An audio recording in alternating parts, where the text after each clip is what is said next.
Friends, प्रेरणास किचनमध्ये आपलं सर्वांचं स्वागत आहे। आज मी तुम्हाला नाचणीच्या पिठापासून कॅल्शियमयुक्त आणि आयर्नयुक्त घावणे कसे बनवायचे ते मी सांगणार आहे। हे लहान मुलांसाठी खाण्यासाठी एकदम इझी आहे। तर आपण आता साहित्य बघूया। इथे मी एक मोठी वाटी नाचणीचं पीठ घेतलं आहे। इथे मी थोडं तांदळाचं पीठ घेतलं आहे। इथे थोडा 1 टेबलस्पून मोठा मी रवा घेतला आहे आणि विड्याला लावण्यासाठी मी तेल घेतलं आहे आणि चवीपुरतं इथे मीठ घेतलं आहे आणि हे आपल्याला पाणी घेतलं आहे। चला तर आपण आता याची कृती करूया। आपल्याला हे प्रथम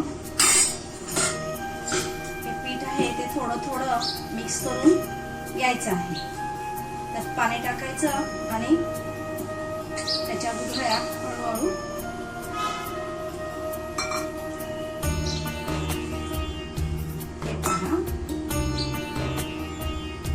अशा प्रकारे हळूहळू आपल्याला हे नाचणीच्या पिठाचं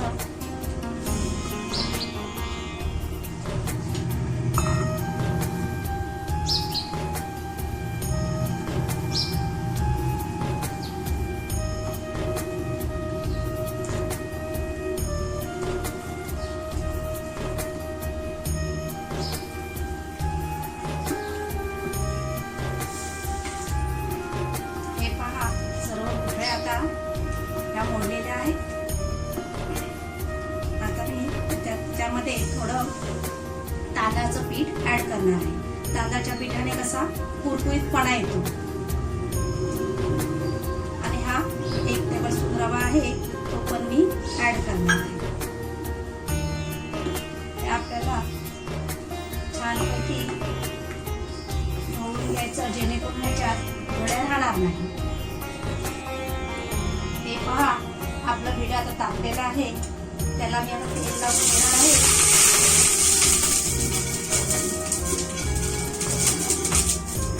आणि अशा प्रकारे हे पळीने मी आता घावना बनवण्यासाठी टाकणार आहे।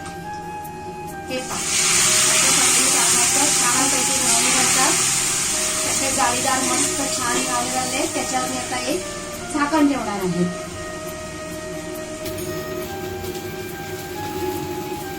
मी आता झाकण काढलं।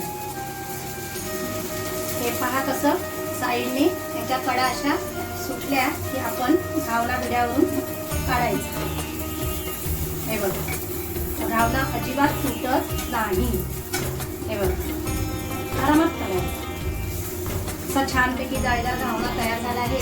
हा माझा आपण सर्व घावणे करून घ्यायचे आणि छानपैकी नारळाच्या चटणी बरोबर किंवा गरम गरम चहा बरोबर हे घावणे आपण खायचे। हे पहा किती सुंदर याला जाळी आली आहे। आता मी अजून दुसरा एक घावना घालते। तुम्ही पळीने पण तेल लावू शकता किंवा ब्रशने पण तेल लावू शकता। माझ्याकडे आता ब्रश नाही आहे म्हणून मी आता ह्या छोट्या चमच्याने लावते किंवा आपल्या गावाकडे नारळाची खिशी असते त्याने विड्याला तेल लावून घेतात आणि घावना असा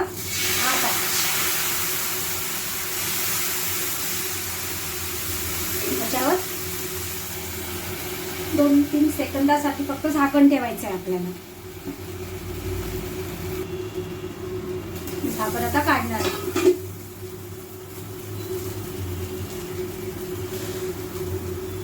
गॅस मंद आचेवर ठेवायचा, गॅस फास्ट करायचा नाही, तर घावना जळू शकतो।